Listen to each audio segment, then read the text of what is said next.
റോഡിലൂടെയാണാടാ cycle ഓടിക്കുന്നത്. ഇദ്ദേഹം ഇന്നലെ പേഴ്സണലി എന്നെ ഹേർട്ട് ചെയ്ത് ഇയാള് ഇങ്ങനെ പറഞ്ഞു. പറയുന്നേ ഞാൻ ആരോടും പറയില്ല, നമ്മൾ തമ്മിൽ ഒരു വിഷയമില്ലല്ലോ. ഞാൻ ചോദിച്ചു താങ്കളുടെ വാഹനമാണോ ഇത് എന്ന് ചോദിച്ചതിന് എനിക്ക് തന്ന മറുപടി എന്താണെന്ന് അറിയോ സർ? മറുപടി ഉടനെ വേണം, കുറച്ച് വെയിറ്റ് ചെയ്യും, കയ്യോടെ തന്നുവിടാം.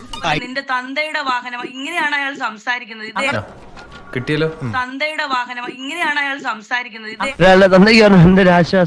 ഇത് ഇന്നലെ മോശമായിട്ട് സംസാരിച്ചിരുന്നോ റോഷയോട്? അത് വൈകാരികമായി സംഭവിച്ചു പോയതാണോ? വേറെ ഒന്ന് രണ്ടാളോട് നീ ഇത് പറഞ്ഞതായിട്ട് ഞാൻ കേട്ടു, അതുകൊണ്ടാണ് ചോദിക്കുന്നത്. പരിധി വിട്ട് ഞാൻ സംസാരിച്ചിട്ടൊന്നുമില്ല. ഞാൻ എന്റെ അവസ്ഥ സാറിന് അറിയാല. ഇപ്പൊ കുറച്ചു ദിവസം കൊണ്ട് എന്നിട്ട് ഇവര് ഈ പാർട്ടിക്കാരിട്ട് ഇങ്ങനെ ഇറിറ്റേറ്റ് ചെയ്തുകൊണ്ടിരിക്കുകയാണ്. വളരെ ബുദ്ധിപൂർവമായ നീക്കത്തിലൂടെയാ അവരെന്നെ പെരുമാറിയത്. ഇദ്ദേഹം അതിനെ ഇന്നലെ ഒരു മാധ്യമ പ്രവർത്തകൻ ഇദ്ദേഹം പറഞ്ഞത് സരിത 2 വേർഷൻ ഇറങ്ങിയിട്ടുണ്ടെന്നാണ്.